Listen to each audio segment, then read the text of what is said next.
Hey there, and welcome back everyone to part 2 of our little Let's Play. Give me just a moment to get my glasses and I'm going to bring you on an adventure because we are finally going to get off of Planet Erie today, I promise. I'm not going to be talking the whole freaking episode, except for I am, but I'm actually going to go into space this time. Anyway, in the last episode we went through the very basics of Freelancer in terms of the GUI elements and everything else. So today we are actually going to get into combat. I'm going to show you the basics of flight, movement and control, and in order to do that we are going to, in a moment, leave the safety of the starting planet. But first, a disclaimer. So, one of the things that I'm going to be talking a lot about in these videos is going to be the whole roleplay aspects of our server. Because, again, that is the reason why we're still playing a game from 2003. It's because online, real-time roleplay between two players in a space sim is very engaging and very fun, even though perhaps a little bit niche. If you're not into roleplay, you probably don't know what I'm talking about, but I'm hoping that after this video you might. So, it pains me to say, it's all about the first impressions, right? So, remember, we are about to take step in what is essentially the Duratar of Discovery Freelancer. This system, the Pennsylvania system, that is the starting ground for all new players. And most of these guys have no fucking clue what they're doing, so if you see them behaving in a manner that is obviously not roleplay-ish, don't take it to heart. These are newbies, just like you, maybe, so don't worry about it. Again, I have to say that in reality, roleplay and how fun roleplay in Discovery Freelancer is really does live or die on how immersed you can place yourself in this game environment. So if you can kind of, just adjusting my glasses right now, if you can sort of save yourself and just put a decent layer of suspension of disbelief, you will be fine. Alright, we're about to launch, and before we do that I'm going to quickly remind you that in this Let's Play I have specifically told you to rebind some of your keys. I told you to rebind your W and S key to strafe up and strafe down. Usually these keys were to increase and decrease throttle, and the reason why I'm going to say that is because the moment when we're going to launch into the atmosphere and into space, we are going to be given the control of our ship, but the ship is going to be moving forward, so the first thing we want to do is actually stop the ship. And the way that we are going to do that is by rolling down the mouse wheel. That is how you control your thrust, and well, enough talking. We might as well just launch. And now device, this is actually the second time I'm recording episode number 2, because the first time, for some reason, GeForce Experience said, hey, you know what? I've decided to forget what your default microphone is. So essentially I recorded 30 minutes of me talking to myself, and this is round 2. Alright guys, as I already said, we are just going to be undocking into space. We have no fucking clue what's going on. Let's bring our little ship to a halt by scrolling downwards. So, welcome to Freelancer. If we press our spacebar, we are going to be given manual control of our ship. This is the way that the game is going to be played in about 90% of all cases, except for very minor differences in terms of how actually ships are piloted, and a few other things. Whenever you want to actually do something with your menus and everything else, it's best if you press spacebar again to actually lock the ship in place, so you can say, open up your inventory, or you want to check out what the chat is saying. So for example, as we undocked we saw a green message which quickly disappeared off of our left side of the screen. We can instead press Y or this little, Y or this little place on top to actually see what it said. So, it's a message from Battleship Gettysburg, which is, by the way, one of the stations here in Pennsylvania, and it states the following: "A good day, pilot. Due to the increased Liberty Rogue and Xeno activity in the area, we are now paying more for any criminal pilots you deliver to the Gettysburg next to Planet Erie. You may either take missions against them or seek out their patrols yourself within the fields." Well, golly gee willikers, that sounds like a good idea, guys, but, you know, with all of these 4 weapons, I don't think we're going to touch missions just yet. Instead, we're going to talk about what we're set out to do. As already said, Discovery Freelancer roleplay server, roleplay with other players, that is the goal of the game.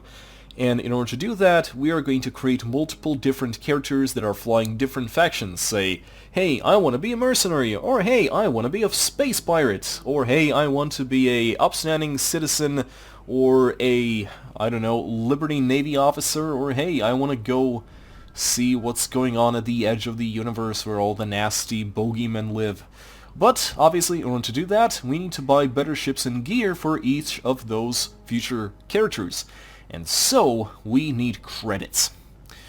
Credit making in Discovery Freelancer 101. Shoot things, get money, essentially. We're going to open up our little map up here. It's on the F6 key on your keyboard, and we'll see that we're currently in, as already said, Pennsylvania system, the starting system for all new players and all new characters. And this is Planet Erie, that little ball of blue right next to us with the Earth-like texture on it.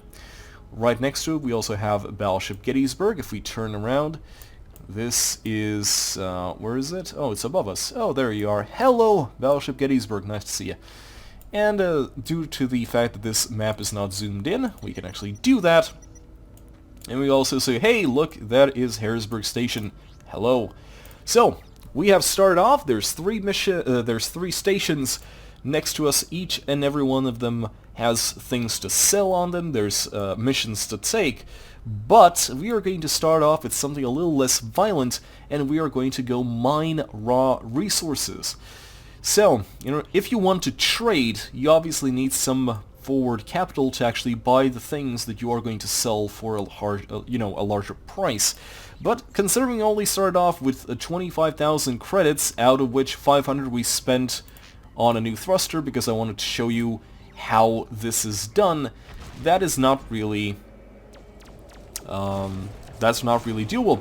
So instead we are going to ignore the battleship that is currently shooting behind us because it saw some sort of hostile player, and follow these nav boys to this little cloud right, quote, behind the planet. So, the cool thing about mining is that you don't really need any forward investment for few specific types of ores, and one of them, for gameplay reasons, is actually found right next to the starting planet. It is the, let's see, it is the Ralston ice field, and in the, over here we can see that it says Helium Mining Zone. And that is exactly it. Let's drop out of our cruise speed, and I can show you what exactly mining is. The fields we find in the game has 2 very specific types of rock. One is a big, unmoving, static type of rock, and one is a less static, much smaller type of rock. These are the large rocks that I talked about. Let's stop right next to one of them, and you can see that it doesn't move, it is completely static. If we shoot it with our guns, you will see that nothing happens. But here we are with tinier, different rocks, and we also have a player right next to us. And this player is actually doing the same thing that we're about to do, but he's a higher level. He's actually has a better ship. If we scan it, that's a Hegemon asteroid miner, and he's actually doing the exact same thing as we are going to do now. Let's deselect him with Control-T, and instead, let's take a look at what exactly is he doing. He is looking around and shooting these tiny little rocks, and the reason for that is because if you shoot these rocks, the ore inside of these rocks, at a certain percentage, is going to go straight into your cargo hold. Our cargo hold is tiny. This ship of ours currently has 40 units free, or rather, it has a total of 40 units and 39 units free. That is a NPC. That is a criminal NPC, and it is gone because there's too many players here and it's not going to try and risk attacking us. But as I already said, we currently have 39 units free of cargo space. We're going to shoot one of these rocks, like so, open up the inventory again, and we should see that after shooting a couple of these, again, the chance of getting the ore is random.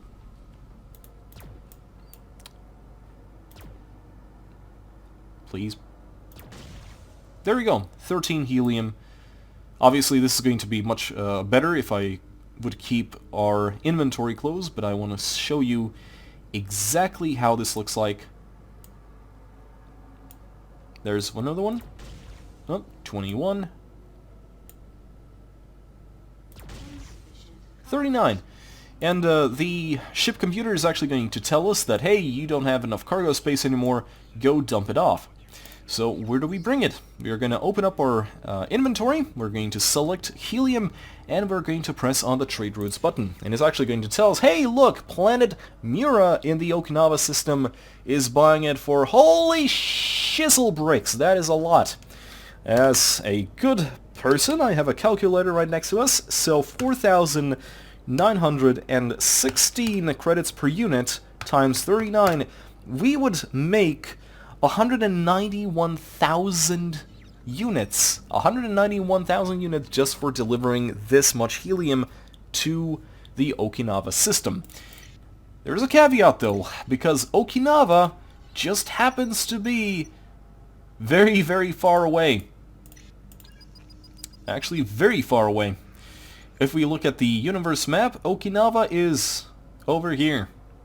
Needless to say, when it comes to trading and delivering resources, the amount of money you get per minute of flight time is kind of essential, so it is actually better for us to fly a couple of seconds and dock on instead, say, Planet Erie, that sells for a fifth of the amount-ish, but it's like a couple of thousand times closer.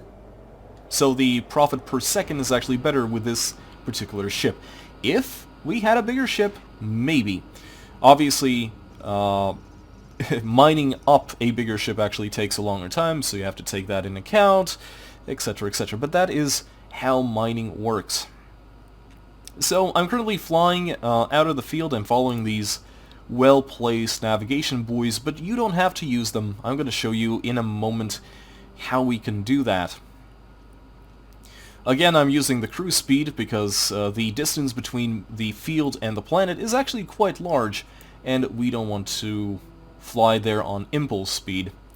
So as soon as I'm close enough to the docking rings of the planet, I'm going to stop my ship by pressing escape. I'm going to stop my ship fully by scrolling down. I'm going to face the planet, select it, and press dock.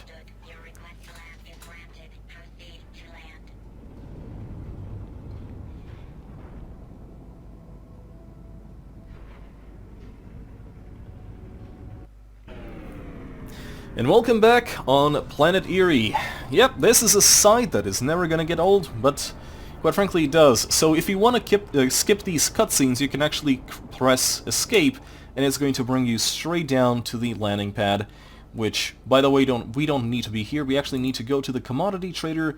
We're going to visit this one guy who is still looking very bored, and we're going to haul him off on our helium over here. As you can see, we made our 31,000 back easily. We just pretty much doubled our amount of starting credits. Let's do that a couple of more times. I'm going to show you another few things that you might need to know about mining before we actually carry on. Again, I don't want to watch this cutscene, so I'm just going to press escape. I'm going to undock from the planet. I'm going to press the cruise speed button, and this time I'm going to approach from the other side where there's no nav buoys, and I'm going to show you how not to get lost, because space is big. cruising, I'm going to quickly mention what exactly we are looking at. Right, so the left side of our screen, this is our radar. This is where we see our players, if we have this filter selected. If we have ships selected, it is going to filter out all NPCs. If we select solars, it's going to show only stations, physical objects, and you know, solar entries. I'm gonna talk about the loot scanner a little bit later, and all really just means exactly all of that. I would prefer that you keep it on important instead, just to know where all of the players are. As soon as we start reaching these rocks, we can jump out of cruise either by pressing our cruise button or simply pressing escape. Let's stop our ship again, and let's shoot a couple of more rocks. This is very quick to do in a ship this size, but remember, most of these ships are much larger. They have, well, about 10,000, well, not 10,000, 1,000 times more cargo than that. Well, no, not really. 500 times more. Yeah. If you really want to be good at math, start guessing. Alright, so, I got here without a nav, boys. What now? I'm kind of lost. Well, no, I'm not, because I can press the map. I can see where I am. I could follow the map. The problem is, if I start to fly up, it's not going to tell me. So instead, let's go over here. Let's left-click on the planet Erie and select it. Oh. And there it is. Let's go.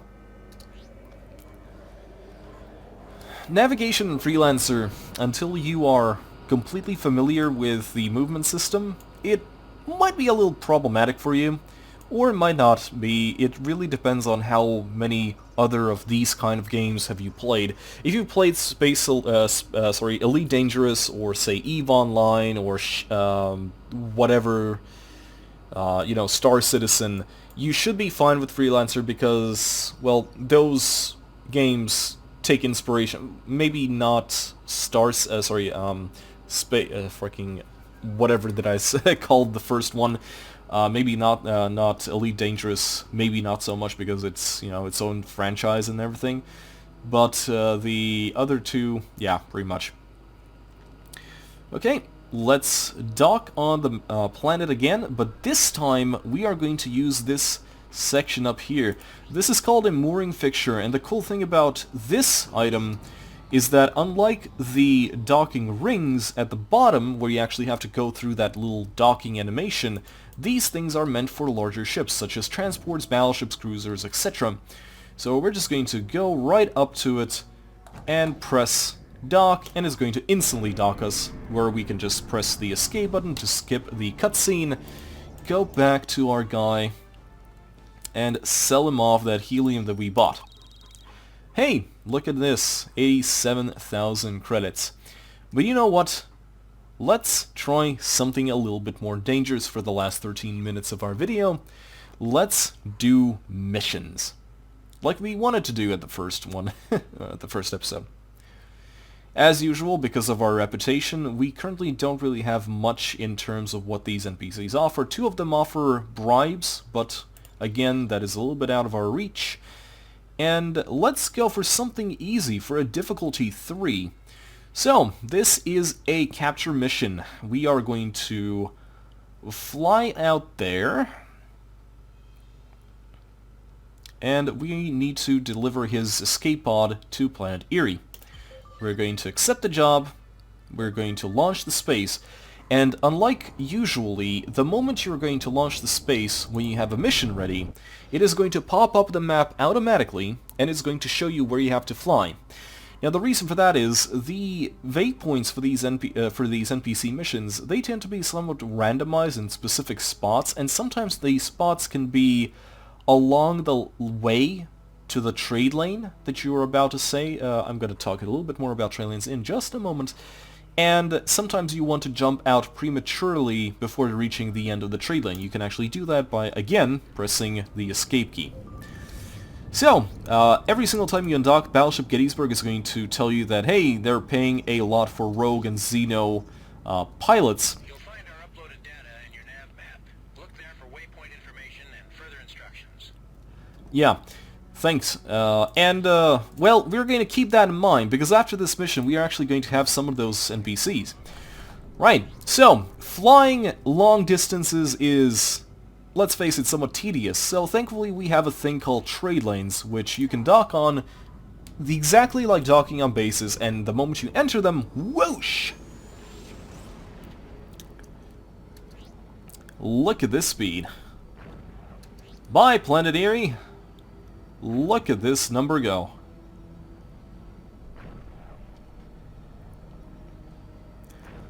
Trade lanes are a trader's best friend and also its worst foe, because knowing that players are always going to take the shortest amount of route, the shortest route between destinations, makes these trade lanes a very nice place for pirates to actually attack your ship. They are going to usually demand cargo creds from you, but in some cases, if their ID actually allows it, they can treat you as a combat target and simply destroy you. So keeping an eye on your radar as you're passing through a trade lane is kind of vital for your own survival and obviously the the thickness of your wallet. At this point we are simply following our waypoints, these little rectangle things,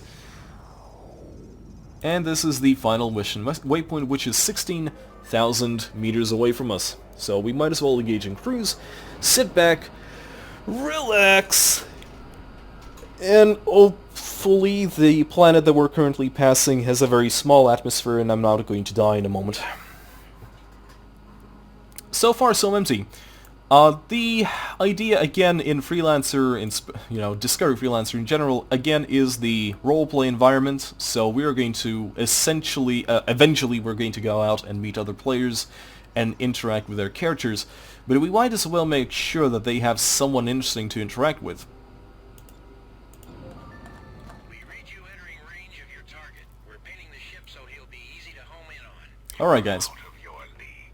No, I'm not. Because I can move! And I can dodge. So, PVE and PvP in Freelancer. Very arcade-like. You control your ship.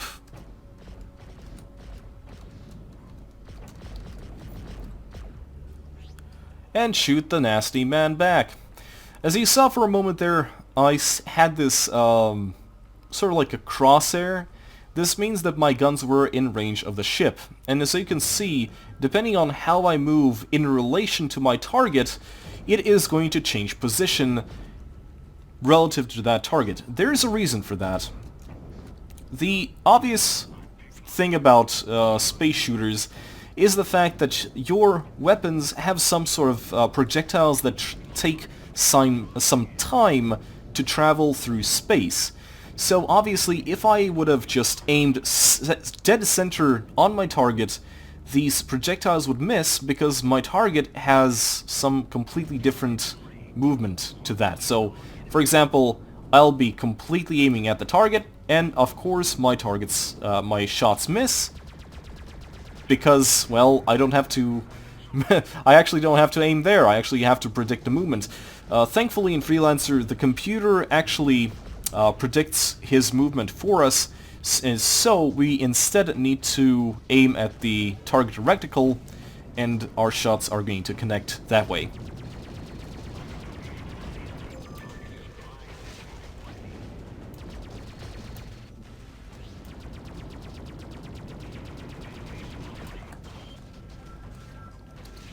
And so much for our first flight. The mission actually tells us to capture the escape pod, and we're going to do that in just a moment. Whenever there is something that you can pick up in space, you can actually see it under your loot radar. We can pick up these nanobots that these rogues just dropped, but we don't need that. We're mostly interested in rogue pilots, as well as the mission-critical cargo, such as this escape pod. Now, if you want to tractor something one of all of these things, you need to press this button that says toggle tractor beam, and it is going to attempt to tractor whatever it is that you have currently selected. We have tractored the cargo, now we just need to return it back to Planet Erie. But we can also see that we have 2 rogue pilots that we can also tractor, and, well, we're just going to do exactly that. There's no point in tractoring nanobots because our nanobots and shield batteries are at full. We didn't take any amount of damage because I am so good at this video game. No. Actually, here's the thing. Back there in that helium cloud, which, by the way, we can actually go through. Yes, we need to return our mission cargo to planet Erie. But the thing is, we currently have a completely empty cargo hold, or almost empty. We currently have 37 out of 40 units free space, and we're currently flying around. Since we are technically speaking going along the way, yes, we could take the trade lane, but hey, how about we actually grab some helium along the way, because then not only we're going to get money for completing the mission, but we're also going to get money for the helium, and after that we're going to take those 2 rogue pilots and give them to Battleship Gettysburg. Here we go. I'm currently entering the field. This is where the field starts. You can see those tiny little rocks starting to appear. Let's drop out. And there we go. We're full. There's planet Erie. Let's go. So yeah, making credits in general should be one of your short-term goals for Discovery Freelancer, because that is the way you're going to fund most of your characters. A lot of people are going to say, oh, you need to start playing and it like instantly choose what kind of character you want to roleplay as, but don't fall into that trap. Trying to figure out the roleplay server is a little bit more complicated than that, and I would suggest you actually fly around a little bit more and see how other people roleplay and what they do on what kind of characters. In the next episode, I'm going to talk in detail about the roleplay mechanics on the server, which are enforced by character IDs, because there are many IDs. We currently have a Freelancer ID, that is the starting ID, but there are many things. Hey, I want to play as a Liberty Rogue, the guys we just shot. Well, let me get a Liberty Rogue ID that allows me to shoot other players, pirate, shoot the Liberty Navy, attack convoys, so on and so forth. There's a lot of things many IDs can do, and a lot of things many IDs can't do, and that is really the basis of the whole roleplay ecosystem that Discovery has, and that makes it more appealing. But for now, let's drop off our mission cargo. After that, we're going to also drop off our helium, and without selling the Liberty Rogue pilots, we're going to go back to the Battleship Gettysburg and hand them over there. And after that, we should have made a, well, modest sum of credits.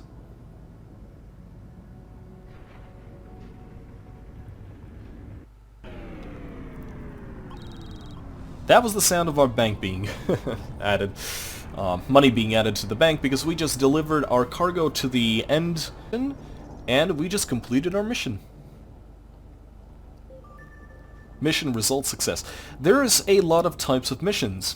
If we quickly glance back here, there's quite a few to choose from. We have assassinate missions that only require you to shoot a specific target, or kill ships missions, which require us to clean out the whole area. We have tractor loot missions, which require us to bring commodities back to the base, or to analyze them, or to destroy the cargo. For example, this destroy cargo, destroy contraband, for example. We just did the capture prisoner one, and we're not going to repeat that one. But we can, in fact, sell off our helium. Here's the Liberty Rogues. They cost 10,000 per pilot to give to this base. We're not going to do that, and you'll see in a moment why.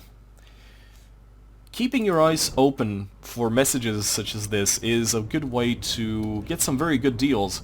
If I was a player who didn't read this introduction from the Battleship Gettysburg regarding them paying a lot for criminal pilots on board the Battleship Gettysburg, I would be actually missing out quite a lot, because Planet Erie offered to buy these pilots for me for 10,000 apiece. I would have made 3 sorry, 30,000 from the helium, and then another 20,000 from the 2 pilots. But since I'm a lucrative gentleman, and I did in fact read the flavor text, I can sell these 2 guys for 90,000. Like, quite a few more than that. And that has officially brought us to a, well, what is essentially kind of a little, almost like a $250,000, well, let's say $1/5 credits. Anyway, guys, I'm going to pause our second episode here. In the next episode, as already said, we're going to talk a little bit more about the roleplay characteristics, about the characters, how they differ from one another, and how IDs work. And of course, we're also going to make some more money and upgrade our ships as well, because, well, we're not going to be stuck with this Stargazer forever. Thanks for joining me, Spazzy Dragon aka Syndromes, and I will see you in the next one. Fly safe.